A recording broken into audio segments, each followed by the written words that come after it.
कल हमने जो बेटा डिस्कस किया था वो हमने डिस्कस किया कि सर्कुलर फ्लो ऑफ मनी क्या होता है या सर्कुलर फ्लो ऑफ इनकम क्या होता है। पहली बात हमने डिस्कस करी सर्कुलर फ्लो ऑफ इनकम क्या होता है। दूसरा हमने डिस्कस किया कि हमारे पास में कितने सेक्टर्स ऑफ इकोनॉमी होते हैं, तो हमने बोला कि हमारे पास में 4 सेक्टर्स ऑफ इकोनॉमी होते हैं। हाउस होल्ड हो गया, फर्म्स हो गया हमारे पास में, उसके बाद थर्ड गवर्नमेंट हो गया और fourth rest of the world या फॉरेन सेक्टर हो गया। हमने इसकी बात करी थी। ठीक है, इतनी बात करने के बाद और आगे हमने क्या बोला था, हमने बोला था कि इसके अलावा भी हमारे पास में कोई और सेक्टर्स नहीं होते हैं, इसके अलावा कोई और सेक्टर हमारा यहाँ पे अवेलेबल नहीं है। नाउ अब हम आगे बात करते हैं, इस चीज़ को आगे बढ़ाते हैं। हमारे पास में अब क्या है, तो अब देखते हैं हमारे पास में दो तीन चीज़ें हैं जो आज हम लोग डिस्कस करने वाले हैं। तो कल हमने जो लास्ट डिस्कशन किया उसमें हमने ये देखा कि भाई हमारे सेक्टर्स के बीच में मूवमेंट होता है, मनी का भी फ्लो होता है और किस चीज़ का फ्लो होता है, गुड्स एंड सर्विसेज का भी फ्लो होता है। जब हमारे बीच में गुड्स एंड सर्विसेज का फ्लो होता है तो उसको हम लोग रियल फ्लो बोलते हैं। जब उसी फ्लो को हम लोग मनी टर्म्स में बात करते हैं तो उसको हम लोग क्या बोलते हैं, मनी फ्लो बोलते हैं। जब भी हम लोग सर्कुलर फ्लो की बात करते हैं हम दोनों तरह के फ्लो की बात करते हैं। इस डायग्राम के थ्रू हमने उसको डिस्कस करने की कोशिश की थी। मैं आपको एक बार डायग्राम दिखा देता हूँ। इस डायग्राम के थ्रू हमने ये दो डिस्कस किया था, कोशिश किया था कि हम समझेंगे हाउस होल्ड और प्रोड्यूसर फर्म्स के बीच में। हमने पहले डिस्कस किया फिजिकल फ्लो जिसको कि रियल फ्लो बोलते हैं, वो रियल फ्लो कैसे होता है। फिर हमने डिस्कस किया कि मनी फ्लो कैसे होता है। जब फिजिकली हाउस होल्ड कोई फैक्टर ऑफ प्रोडक्शन प्रोवाइड करता है प्रोड्यूसर्स को तो उसको हम लोग रियल फ्लो बोलते हैं। और जब producers goods and services house hold को प्रोवाइड करता है तो उसको हम लोग रियल फ्लो बोलते हैं। और इसी को जब हम लोग मनी टर्म्स में बात करते हैं कि जब हाउस होल्ड्स ने फैक्टर सर्विसेज प्रोवाइड करी और फैक्टर सर्विसेज के रिटर्न में उनको जब पैसा मिला तो उसको हम लोग फैक्टर पेमेंट बोलते हैं। तो ये मनी फ्लो का कंपोनेंट हो गया। और प्रोड्यूसर फर्म्स से जब हम लोगों को गुड्स एंड सर्विसेज मिला तो गुड्स एंड सर्विसेज के लिए हमें क्या करना पड़ा, तो गुड्स एंड सर्विसेज के लिए जो हमें पैसा पे करना पड़ा हाउस होल्ड्स द्वारा, जो पैसा पे किया गया फर्म्स को, तो उसको हम लोग मनी फ्लो के अंदर रखते हैं जिसको कि हम लोग कंजम्पशन एक्सपेंडिचर बोलते हैं। ठीक है, कंजम्पशन एक्सपेंडिचर और हमारा जो सब फैक्टर पेमेंट था वो कल के केस में हमने क्या देखा कि वो दोनों बराबर होता है, हमेशा इक्वल होता है। आइए, आज का जो क्लास है हम लोगों का इसके आगे स्टार्ट हो रहा है, circular flow in 2 sector 3 sector and 4 sector economy. और इसमें हम लोगों को 2 सेक्टर में जो बात करनी है वो बात देखिए हम लोग करते हैं अपने पास में। सबसे पहला आपको ये डायग्राम दिख रहा होगा, circular flow in 2 sector economy with financial markets. ठीक है, फिर फाइनेंशियल मार्केट के साथ में हम लोग सर्कुलर फ्लो 2 सेक्टर इकोनॉमी में किस तरीके से हम लोग डिस्कस करते हैं। ठीक है, इस चीज को अपने को देखना है। तो आइए, जब हमारे पास में 2 सेक्टर इकोनॉमी होती है, 2 सेक्टर में हमारे पास में हाउस होल्ड्स होते हैं और हमारे पास में फर्म होता है। ठीक है, उसके अलावा हमने क्या कहा था, पिछली बार हमने जो एजम्पशन लिया था उसमें हमने ये अज्यूम किया था कि हाउस होल्ड और फर्म्स जो होते हैं वो जितना भी इनकम अर्न करते हैं हाउस होल्ड, उसमें से 1 रुपया भी वो सेव नहीं करते हैं। पूरा का पूरा पैसा हमारा क्या हो जाता है, पूरा का पूरा पैसा कंजम्पशन एक्सपेंडिचर में कंज्यूम हो जाता है। दैट्स वाई हमारे पास में एक ये फाइनेंशियल मार्केट करके कोई टर्म या फाइनेंशियल इंटरमीडियरी करके कोई टर्म नहीं था, बिकॉज हमारे पास में कोई एक्सेस फंड्स ही अवेलेबल नहीं था जिस फंड्स को इन्वेस्ट किया जा सके कहीं। लेकिन जब हम लोग circular flow in 2 sector economy with financial market की बात करते हैं तो हम ये देखते हैं कि हमारे पास हाउ हम ये अजम्पशन लेते हैं, the assumption is that the house hold is not consuming all the given expenditure. जितना भी इनकम है वो पूरा उसका कंजम्पशन एक्सपेंडिचर नहीं हो रहा है, रैदर हाउस होल्ड के पास में कुछ पैसा बचा हुआ है। और ये जो पैसा हाउस होल्ड के पास में बचा हुआ है, इस पैसे को आगे हम लोग किस चीज में यूटिलाइज करेंगे, तो इस पैसे को हम लोग यूटिलाइज करेंगे इन्वेस्टमेंट के लिए। तो यही सेविंग्स जो हाउस होल्ड की सेविंग्स है, ये सेविंग्स हमारा फाइनेंशियल मार्केट में क्या हो जाता है, चला जाता है, फाइनेंशियल मार्केट में इन्फ्यूज हो जाता है। ठीक है, एंड फर्म्स के पॉइंट ऑफ व्यू पे भी हम लोग क्या बात करेंगे, फर्म्स के पॉइंट ऑफ व्यू पे एक बात बहुत इंपॉर्टेंट है यहाँ पे, वो देखिएगा आप लोग कि फर्म को गुड्स एंड सर्विसेज बेच के जो पैसा मिलता है, ऐसा नहीं है कि फर्म्स उन सारे पैसे को क्या करती है, फिर से प्रोडक्शन में लगा देती है। ब्रदर, फर्म्स भी कुछ पैसा सेव कर सकती है for future growth and expansion process. और यही पैसा हमारे फाइनेंशियल मार्केट के पास एज एन इन्वेस्टमेंट क्या हो जाता है, एज अ सेविंग्स इन्वेस्ट हो जाता है। फिर कुछ ऐसी भी फॉर्म्स होती हैं जिनको फ्यूचर प्रोसेस के लिए, फ्यूचर में अपने काम को आगे बढ़ाने के लिए क्या करना पड़ता है, बोरोइंग्स करना पड़ता है। ठीक है, ये बोरोइंग्स क्यों करना पड़ता है, बिकॉज उनके पास में फंड्स अवेलेबिलिटी क्या होती है, कम होती है। तो ऐसे केस में उसी नॉर्मल टिपिकल जो हम लोगों का सिनेरियो था, नॉर्मल टिपिकल सिनेरियो जो circular flow in case of two sector economy था, उसी के अंदर अब एक नई चीज ऐड ऑन हो गई है। और वो चीज क्या है, वो चीज है financial market. Financial market is an intermediary which channelizes the savings and investment, जो कि सेविंग्स और इन्वेस्टमेंट को चैनलाइज कर रहा है। कैसे? हाउस होल्ड की सेविंग्स आपको स्क्रीन पे दिखेगा, please look at your screen. House hold की सेविंग्स फाइनेंशियल मार्केट में जा रही है और ये बोरोइंग्स के थ्रू फर्म्स के पास में चली जा रही है, those firms who are in the requirement of excess money. And उसी तरीके से फर्म्स के पास से अगर कोई सेविंग्स है तो वो हाउस होल्ड्स के पर्सनल खर्चे के लिए अगर उनके पास में एक्सपेंडिचर कम पड़ता है तो वो भी लोनेबल फंड्स के रूप में, उस लोन फंड्स के रूप में पैसे को फाइनेंशियल मार्केट से ले सकते हैं। मीन्स जो फाइनेंशियल मार्केट है वो यहाँ पे एक फाइनेंसिंग इंटरमीडियरी की तरह काम करता है, जो कि लोन्स या तो हाउस होल्ड को प्रोवाइड कराता है या फर्म्स को प्रोवाइड कराता है, उनके और उनके सेविंग्स को भी साथ के साथ चैनलाइज करता है अगर जरूरत पड़ती है तो ये बहुत इंपॉर्टेंट पॉइंट ऑफ कंसर्न है जिसको समझना जरूरी था। बाकी इस टू सेक्टर इकोनॉमी के अंदर सारे असम्पशंस वैसे ही हैं जैसे पहले थे। हाउस होल्ड एंड फॉर्म है, हाउस होल्ड एंड फॉर्म के अलावा और कोई नहीं है। फैक्टर बस यहाँ पे एक एजम्पशन जो पहले थी कि जितना भी फैक्टर रिसीट होगा, फैक्टर जो इनकम होगा वो सारा कंजम्पशन एक्सपेंडिचर में खर्च कर दिया जाएगा। उसको अब यहाँ पे हमने क्या कर लिया है, हमने उस एजम्पशन को यहाँ पे तोड़ दिया है। बिकॉज हमने यहाँ पे अज्यूम किया है कि नहीं, हाउस होल्ड्स के द्वारा पूरा पैसा कंज्यूम नहीं किया जाएगा, कुछ सेविंग्स की जाएगी। तो this is the financial sector model in which we are having financial market as an intermediary. इसको अगर हम लोग सही से देखना चाहें तो इसमें बस एक ही चीज नहीं है, और वो क्या चीज है, तो वो है हमारे पास में फाइनेंशियल मार्केट।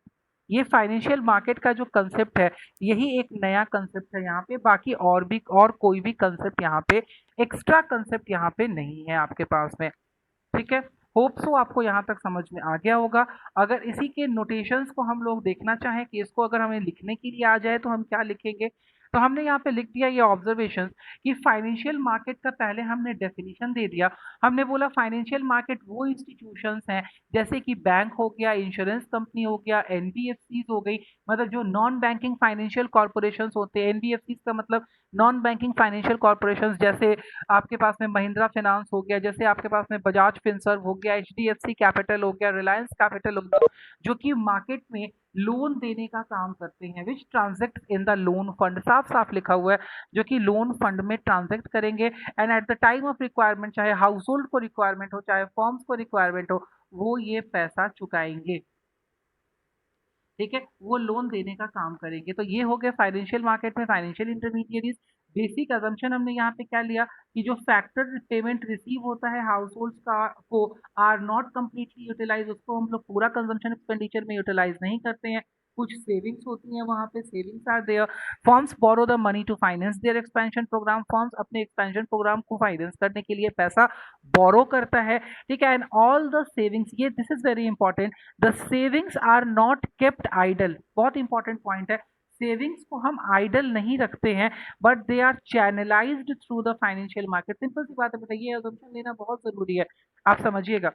बिकॉज अगर हाउस होल्ड ने सेविंग्स करी और उस फंड को चैनलाइज नहीं किया जाता है, अगर चैनलाइज नहीं किया जाता है तो आप समझिए हमें क्या दिक्कत आने वाली है।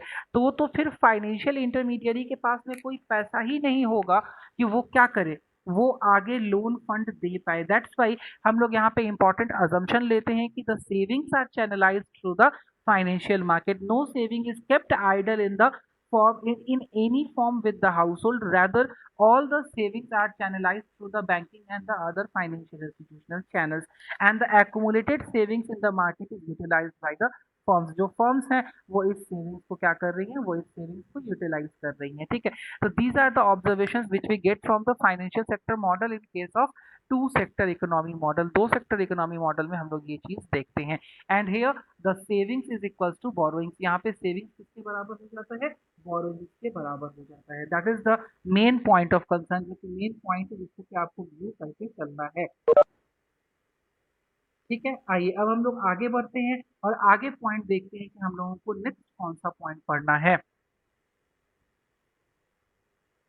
नेक्स्ट बेटा हमारे पास में सर्कुलर फ्लो ऑफ इनकम है in three sector economy with financial market. Two sector economy हम लोगों ने वैसे ही पढ़ा है जैसे हम लोगों ने पढ़ना था, ठीक है, इसमें कुछ भी चेंज नहीं होगा। Now we are going to add on a new sector of economy and that sector is the government sector, ठीक है। ये सेक्टर कौन सा है, गवर्नमेंट सेक्टर है। तो आइए हम लोग देखते हैं कि हमने क्या ऑलरेडी कर रखा है। Household we have already done, financial markets के साथ में savings and borrowings we have already done, and firms का connection we have already done. We have done the connection of firms and household. मतलब ये जो आपके screen पे नीचे वाला लूप दिखाई दे रहा है, ठीक है, जो बिलो लूप है जिसमें फर्म से फैक्टर पेमेंट जा रही है, हाउस होल्ड से कंजम्पशन एक्सपेंडिचर जा रहा है, एंड फाइनेंशियल मार्केट से सेविंग्स एंड बोरोइंग्स आपको दोनों साइड दिखाई दे रही है। This has already been done by us. हमने ये तीनों बातें कर ली हैं। कहाँ कर ली हैं, तो हमने ये तीनों बातें कर ली हैं financial circular flow of income, two sector model with and without financial market, हमने ये बात कर ली है। Now the new segment which we are adding upon in our discussion, जो नया सेगमेंट ऐड हो रहा है वो है हमारे पास में, मैंने कलर चेंज कर दिया इसीलिए, वो है हमारे पास में गवर्नमेंट सेक्टर। ये गवर्नमेंट सेक्टर हमें क्या दिखाना चाहता है, आइए इसके बारे में हम लोग देखते हैं। तो गवर्नमेंट सेक्टर हमें क्या कहता है, देखिए इस चीज को समझने की कोशिश कीजिएगा बेटा। गवर्नमेंट सेक्टर हमें बोलता है कि हमारे पास गवर्नमेंट तीनों जगह से लिंक्ड है, हाउस होल्ड से भी लिंक्ड है, फर्म से भी लिंक्ड है, और फाइनेंशियल मार्केट से भी लिंक्ड है। एक एक करके हम लोग तीनों से इसका लिंकेज पढ़ते हैं और फिर समझने की कोशिश करते हैं कि क्या कह रहा है। तो जब गवर्नमेंट हाउस होल्ड से लिंक्ड है, कैसे, सबसे पहले गवर्नमेंट को अगर काम करने के लिए लोग चाहिए, ठीक है, जैसे कि उसको लैंड चाहिए, लेबर चाहिए, कुछ कैपिटल चाहिए, या कोई भी इंटरप्रेन्योरल स्किल चाहिए, गवर्नमेंट को कुछ प्रोड्यूस करना है, या गवर्नमेंट को अपनी एडमिनिस्ट्रेटिव सर्विसेज रन करानी है, गवर्नमेंट को अपने health care education services run करानी है, या कोई भी सर्विसेज रन करानी है, for that the government needs the manpower and that has been provided by the household sector. ये हाउस होल्ड सेक्टर गवर्नमेंट को प्रोवाइड करेगा। और इसके लिए, इस चीज के लिए, जब हाउस होल्ड गवर्नमेंट को फैक्टर सर्विसेज प्रोवाइड करेगा तो गवर्नमेंट उसको फैक्टर पेमेंट करेगी in form of salary to the government employees. किस फॉर्म में फैक्टर पेमेंट जाएगा, तो लिख लीजिए सैलरी टू गवर्नमेंट एम्प्लॉइज। इस फॉर्म में ये हम लोग पेमेंट करेंगे फैक्टर पेमेंट्स, ठीक है, सैलरी टू गवर्नमेंट एम्प्लॉइज के फॉर्म में। नाउ तो क्या हो गया, फैक्टर सर्विसेज प्रोवाइड किया हाउस होल्ड ने, बदले में उसको सैलरी दिया गवर्नमेंट ने, तो ये हो गया फैक्टर पेमेंट। फैक्टर पेमेंट के अलावा जो नेक्स्ट बात अब दिख रही है बेटा अपने पास में, वो नेक्स्ट बात है, ये भी गवर्नमेंट की तरफ से हमें पेमेंट आता है, and this is called as transfer payment, ठीक है। ट्रांसफर पेमेंट का मतलब सीधा हो गया, these are the welfare payments that are being provided by the government. ये क्या है, ये welfare schemes, different welfare schemes के अंदर आया हुआ पैसा है, जिसके लिए सरकार हाउस होल्ड इंडिविजुअल्स को कोई भी काम करने को प्रेरित नहीं करती है, इसके लिए कोई भी काम करने की जरूरत नहीं है। Transfer payment is the receipt which is made by the household, in which in turn the household has not to perform any services, कोई भी सर्विसेज उसको परफॉर्म नहीं करना पड़ता है। ट्रांसफर पेमेंट के अंदर क्या क्या चीजें आती हैं, तो ट्रांसफर पेमेंट के अंदर पहली चीज आती है पेंशन। ट्रांसफर पेमेंट के अंदर क्या क्या चीज आती है, तो मैं लिख देता हूं, सबसे पहली चीज आती है ओल्ड एज पेंशन, दूसरी चीज आती है स्कॉलरशिप, तीसरी चीज आती है, क्या हो सकता है, और ओल्ड एज पेंशन हो गया, स्कॉलरशिप हो गई, अनएम्प्लॉयमेंट अलाउंस,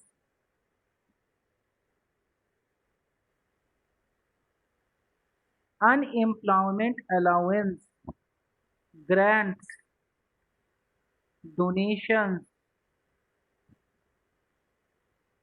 ठीक है, पॉवर्टी एलिविएशन स्कीम्स, इसको हम लोग कह सकते हैं payment under poverty alleviation scheme. Payment under, जो पेमेंट आपको पॉवर्टी एलिवेशन स्कीम्स के अंदर मिलती है, ये सारी चीजें ट्रांसफर पेमेंट कहलाती हैं। Because for that the government is not going to tell the household to do any factor service, कोई फैक्टर सर्विस करने की जरूरत नहीं होती है।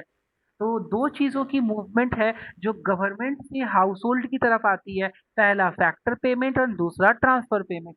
For the factor payment the household need to do the job, and for the transfer payment they are not required to do any job।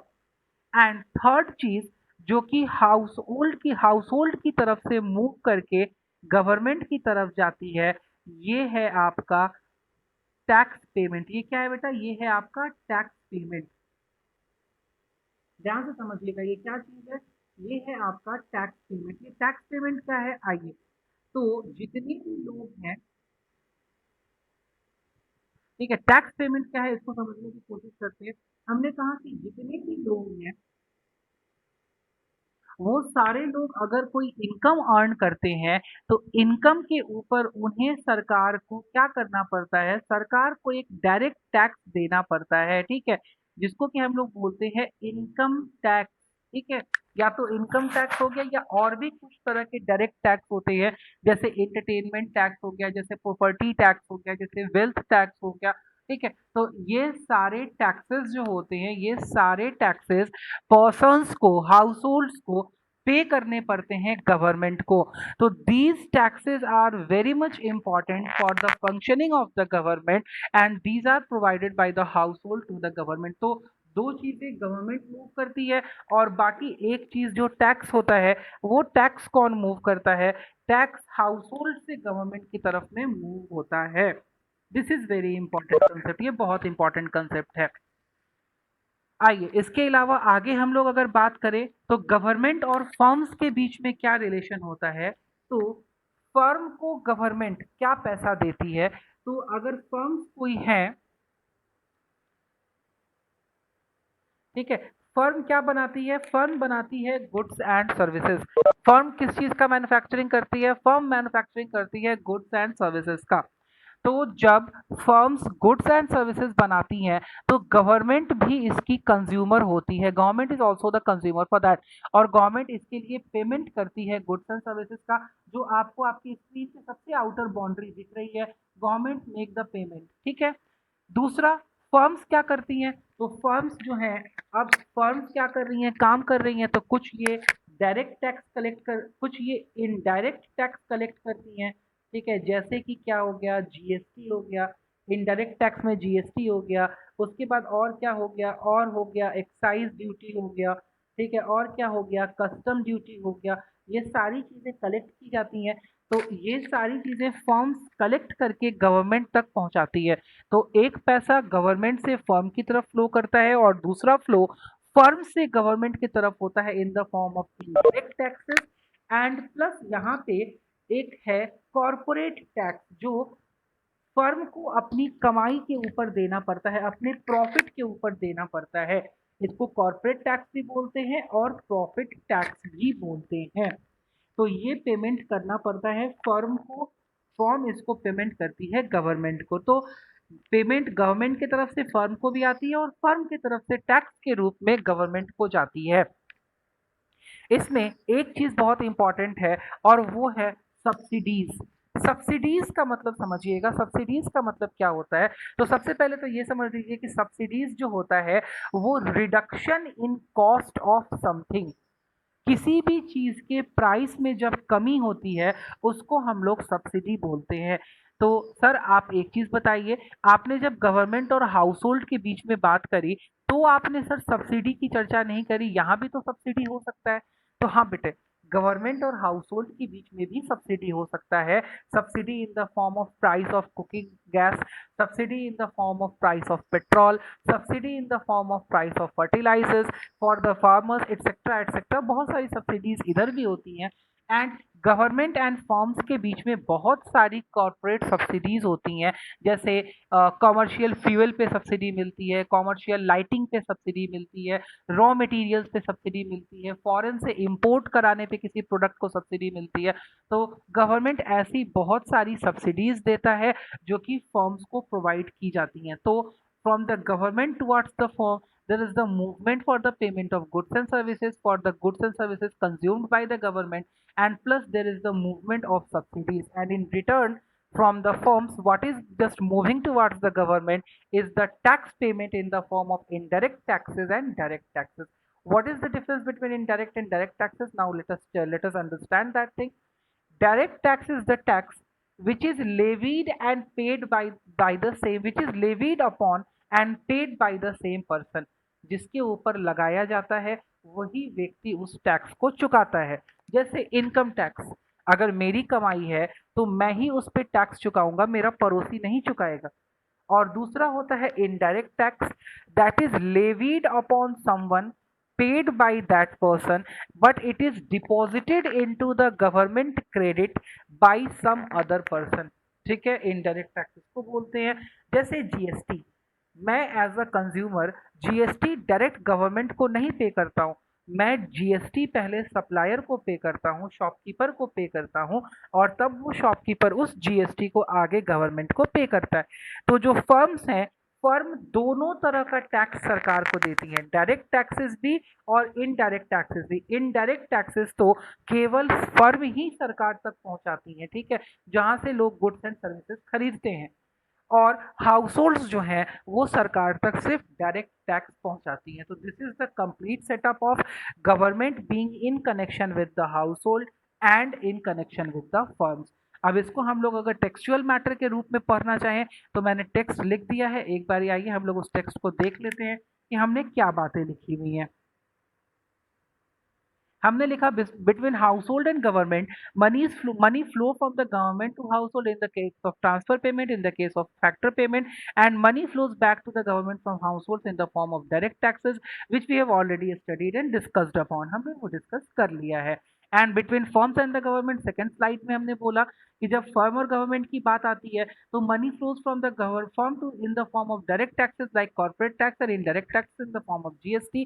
Firm की तरफ से पैसा टैक्स के रूप में जाएगा और गवर्नमेंट की तरफ से पैसा कंजम्पशन जब करेगा गवर्नमेंट गुड्स एंड सर्विसेज का तो उस रूप में आएगा, या हमारे पास में किस तरीके से आएगा, तो हमारे पास में इस तरीके से आ सकता है कि सब्सिडीज प्रोवाइड की गई हो।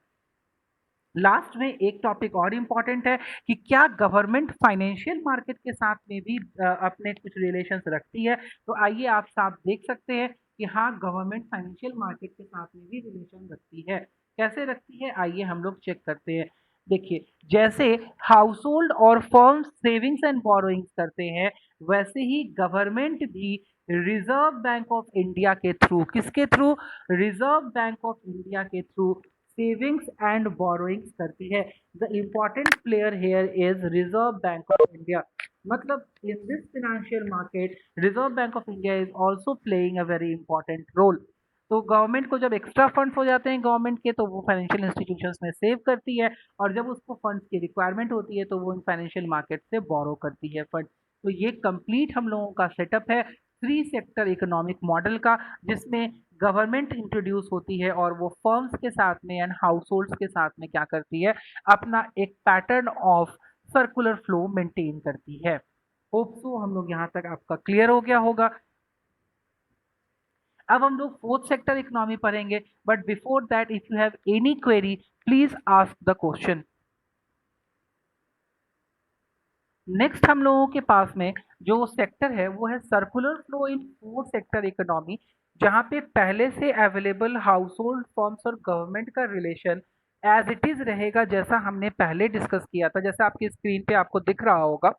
And now we are going to have a new discussion with the foreign sector being involved in the economic discussion. ठीक है, तो ये फॉरेन सेक्टर तभी अलाउड होगा जब हम ये एजम्पशन तोड़ेंगे कि हमारे पास में सिर्फ डोमेस्टिक टेरिटरी है या हमारे पास में सिर्फ डोमेस्टिकली हम लोग एक्टिव हैं। फॉरेन सेक्टर तभी इंक्लूड हो पाएगा जब हम लोग ग्लोबलाइजेशन के तौर पे बात करेंगे, और ये होगा कि हम लोग का कुछ ना कुछ हम लोग बाहर से इंटरेक्शन रखते हैं, फॉरेन कंट्रीज से इंटरेक्शन रखते हैं। तो फॉरेन कंट्रीज से कौन कौन इंटरेक्शन रख सकता है?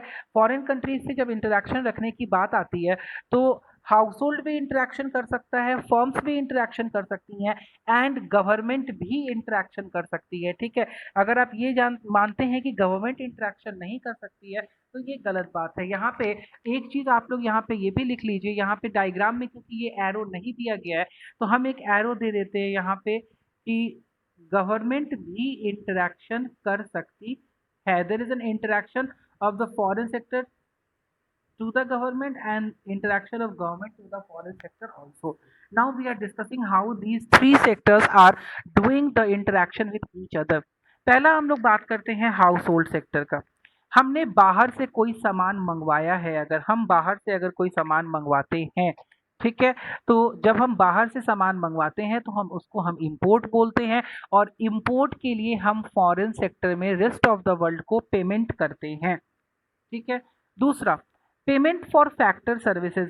अगर फॉरेन सेक्टर की कोई कंपनी या कोई इंस्टीट्यूशन हमसे कोई फैक्टर सर्विसेज लेती है, हमारे हाउस होल्ड से कोई फैक्टर सर्विसेज लेती है, कहने का मतलब हाउस होल्ड इंडिया में बैठ करके कोई किसी फॉरेन कंपनी को, किसी फॉरेन इंस्टीट्यूशन को कोई फैक्टर सर्विसेज देता है तो उसके लिए उसको फॉरेन से फैक्टर पेमेंट मिलेगा। अगर वो कोई गुड्स एंड सर्विसेज फॉरेन से खरीदता है तो उसको वहाँ इंपोर्ट का पेमेंट करना पड़ेगा, लेकिन कोई फॉरेन कंट्री से अगर हमारे यहाँ पे आकर के हमारी फैक्टर सर्विसेज लेता है तो उसको वो हमें फैक्टर पेमेंट करेगा, जो कि हमारे लिए इनकम होगा, जो कि हाउस होल्ड के लिए इनकम होगा। सिमिलरली इन केस अभी मैंने नेट ट्रांसफर पेमेंट का पॉइंट डिस्कस नहीं किया है, ये देखिए ये अभी नेट ट्रांसफर पेमेंट का पॉइंट मैंने रोक दिया है 2 मिनट के लिए।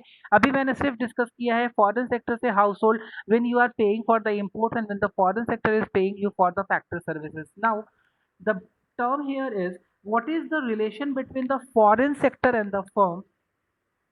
तो देखिए बेटा, फॉरेन सेक्टर और फर्म के बीच में क्या रिलेशन है? पहला रिलेशन है रिसीट फ्रॉम एक्सपोर्ट। अगर फॉरेन सेक्टर को हम कोई सामान यहाँ से बना के भेजते हैं तो this process is called export. जब इंडिया से बाहर हम कोई चीज भेजते हैं तो एक्सपोर्ट माना जाता है।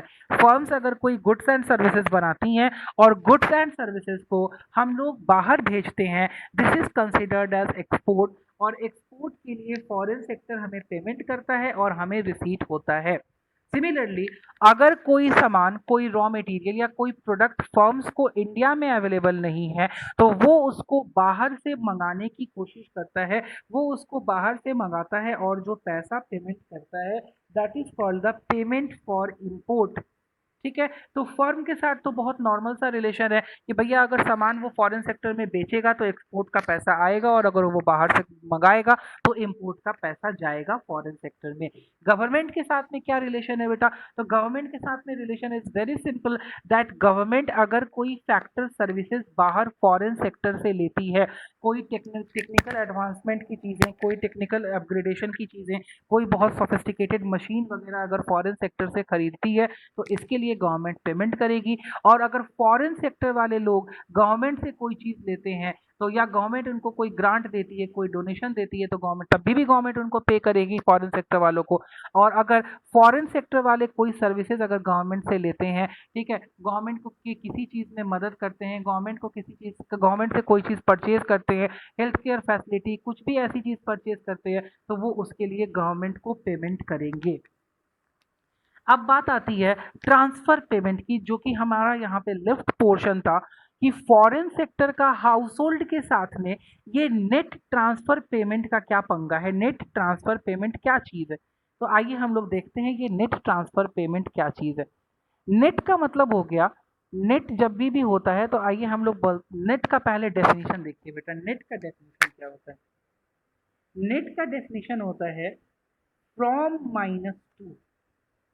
फ्रॉम माइनस टू कहने का मतलब, नेट ट्रांसफर पेमेंट का मतलब हो गया कि transfer payment received from foreign sector minus transfer payment paid to foreign sector.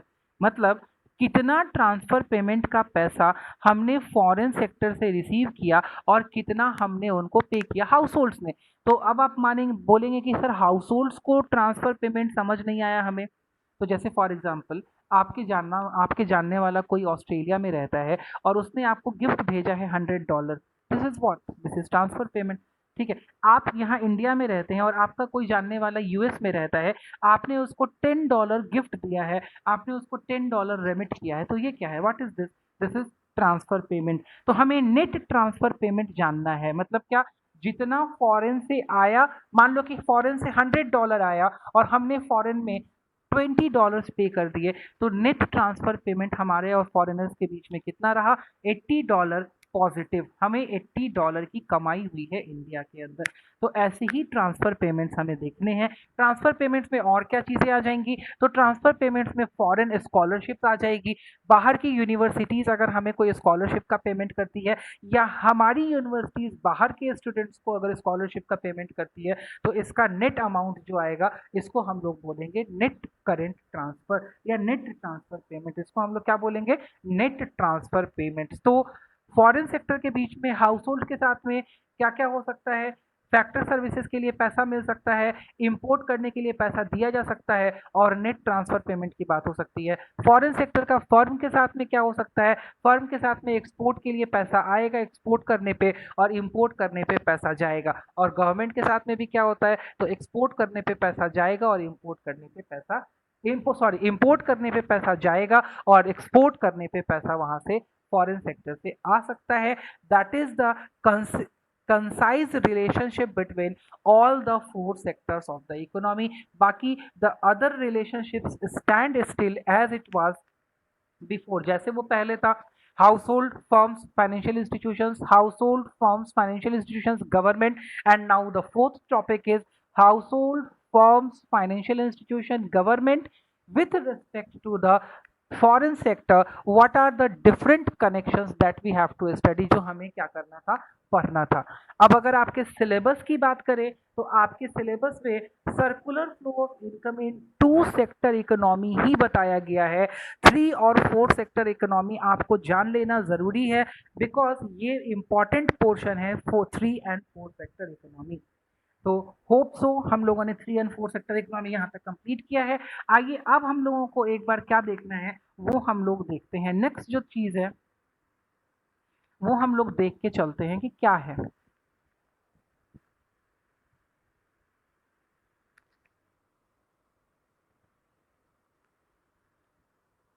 चलिए, नेक्स्ट हमारे पास में जो है वो टॉपिक है, why there is a significance that what is the significance why we are studying this circular flow. हम लोग ये पीछे 2 दिन से circular flow circular flow circular flow जो पढ़ रहे हैं, तो क्या है कि सर्कुलर फ्लो क्यों पढ़ना और समझना जरूरी है। This is very important question of this unit. ठीक है, इस चैप्टर का बहुत इंपॉर्टेंट क्वेश्चन है कि what is the significance of the study of circular flow of income, क्यों जरूरी है सर्कुलर फ्लो ऑफ इनकम का स्टडी करना। तो बोलता है, पहला पॉइंट बोलता है, it helps to understand the mutual interdependence among the mutual interdependence among the various sector of economy. Mutual interdependence का मतलब होता है कि आपसी तौर पे ये सारे सेक्टर्स एक दूसरे के ऊपर कितने आश्रित हैं या किन किन चीजों के लिए आश्रित हैं, ये जानने और समझने के लिए हमें सर्कुलर फ्लो समझना जरूरी है। और इनकम कैसे इन सेक्टर्स के बीच में फ्लो करता है, why households are why the households are dependent over firm, why the firms are dependent over household, why both these sectors firms and households are dependent over government, and why these all three sectors are dependent over the rest of the world। ये हमें circular flow of income पढ़ने के बाद समझ में आता है, जो कि आप अच्छे से समझ चुके हैं। दैट्स वाई मैं सिग्निफिकेंस सबसे लास्ट में डिस्कस कर रहा हूँ।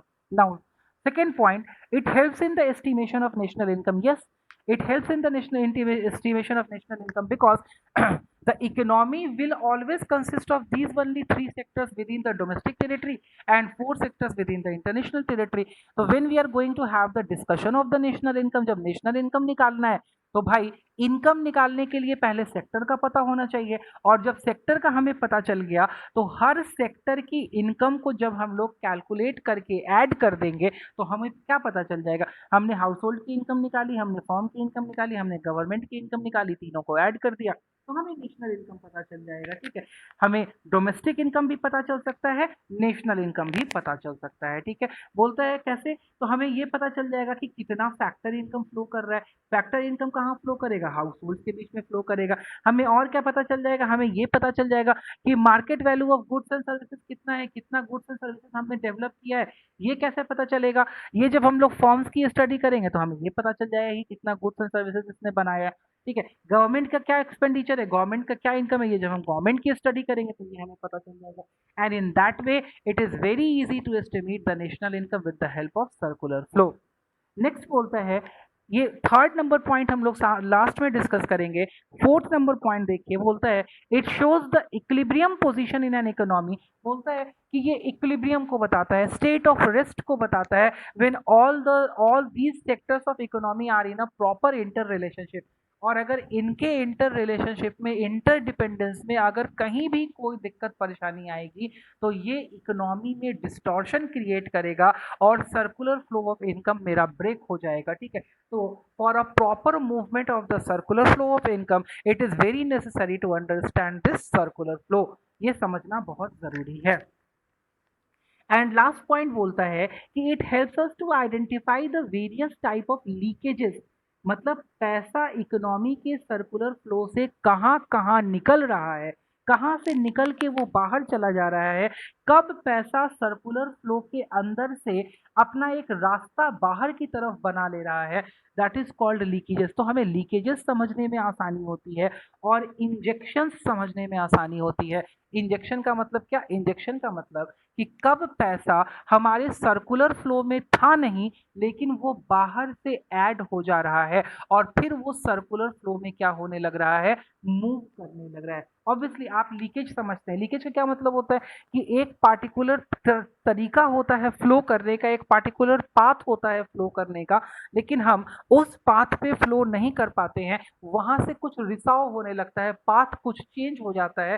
तो जो इनकम हमारे सर्कुलर फ्लो से निकल रही है वो भी हम सर्कुलर फ्लो के थ्रू देख सकते हैं कि ये इनकम सर्कुलर फ्लो के मूवमेंट से बाहर हो रही है। और जो इंजेक्शंस हो रहे हैं, मतलब जो पैसा सर्कुलर फ्लो में इंटर हो रहा है, वो भी हम सर्कुलर फ्लो की स्टडी से ही देख सकते हैं कि कब कितना पैसा हमारे सर्कुलर फ्लो में इंजेक्ट हो रहा है, आ रहा है, कहीं बाहर के सोर्स से आ रहा है। तो आइए हम लोग डिफरेंट सेक्टोरल मॉडल में देखते हैं कि कब कब हमारे पास में लीकेजेस है और कब कब हमारे पास में इंजेक्शन हो रहा है। तो देखते हैं, सबसे पहला बोलता है कि लीकेज का डेफिनेशन। तो भाई जो different circle of the sectors of economy के बीच पैसा रिवॉल्व कर रहा था, वहां से पैसा जब निकला, हटा, तो उसको हम लोग लीकेज बोलते हैं। लीकेज से इनकम का फ्लो कम हो जाता है। एग्जाम्पल के तौर पे देखिए, बोलता है दो सेक्टर इकोनॉमी, कोई लीकेज नहीं है, जितना हमारे पास में फैक्टर इनकम है, जितना फैक्टर पेमेंट हाउस होल्ड को मिलता है, सारा का सारा पैसा कंजम्पशन एक्सपेंडिचर, फिर कंजम्पशन एक्सपेंडिचर होगा, फिर प्रोडक्शन होगा, फिर कंजम्पशन होगा, ये पूरा सर्कल चलता रहता है। और एक बार जो पैसा जनरेट होता है इस सेक्टर में, वो पैसा तो निकलता ही नहीं है, नो लीकेज। बट जहां पे टू सेक्टर इकोनॉमी में फाइनेंशियल मार्केट भी काम करता है, वहां पे लीकेज हुआ। कहाँ हुआ, सेविंग्स के तौर पे लीकेज हुआ। मतलब जब हाउस होल्ड को पैसा मिला और उन्होंने पूरा कंजम्पशन एक्सपेंडिचर नहीं किया, तो वापस से वो पैसा फर्म के पास नहीं आया। टू बी वेरी स्पेसिफिक, ध्यान रखिएगा, वो बोरोइंग्स के थ्रू फर्म के पास पहुंच सकता है। ठीक है, वो बोरोइंग्स के थ्रू फर्म के पास पहुंच सकता है, लेकिन फॉर द टाइम बीइंग जैसे ही सेविंग्स हुई तो उतना पैसा अब आगे चैनल में नहीं जाएगा, and this is the leakage. वैसे ही थ्री सेक्टर इकोनॉमी में सेविंग्स तो है ही है, सेविंग्स किसने किया, हाउस होल्ड ने किया, तो उतना पैसा सर्कुलर फ्लो से हट गया।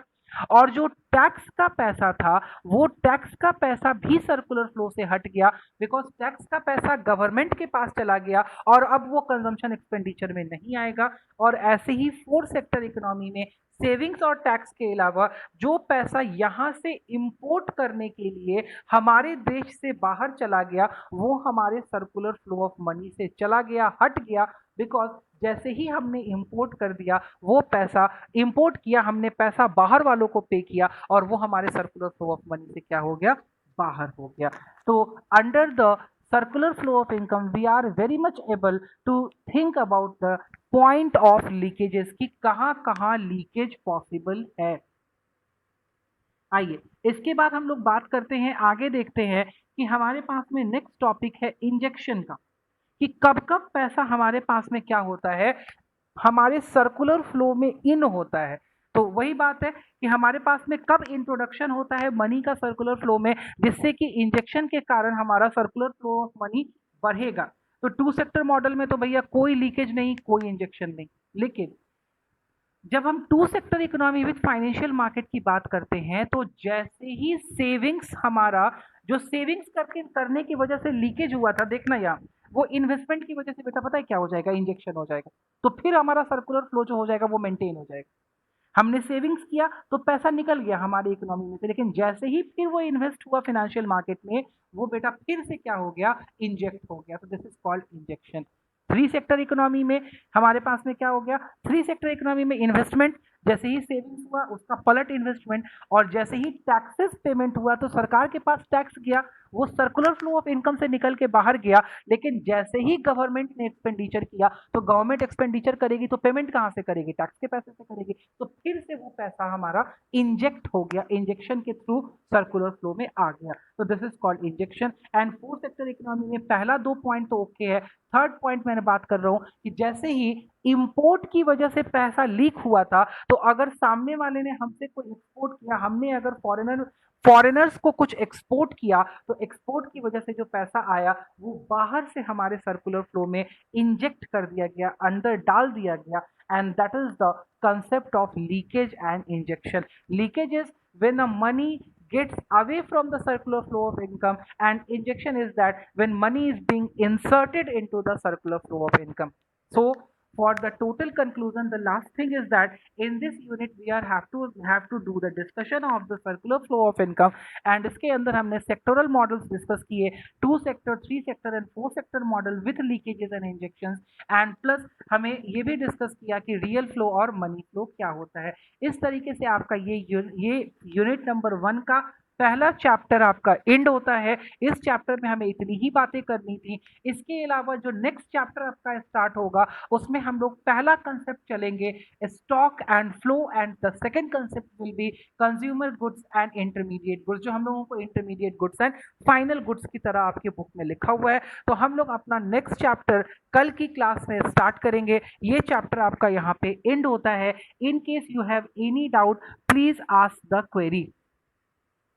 चलिए इस तरीके से हम लोगों का ये टॉपिक खत्म होता है। इसी तरीके से और नए टॉपिक्स लेकर के मैं आपके सामने आता रहूंगा। Till then stay connected, stay tuned, and अगर आपको ये वीडियोस अच्छी लग रही हैं तो हमारे पेज को लाइक शेयर सब्सक्राइब कीजिए, और नए वीडियो के लिए हमारे साथ में बने रहिए। Till then bye bye, thank you.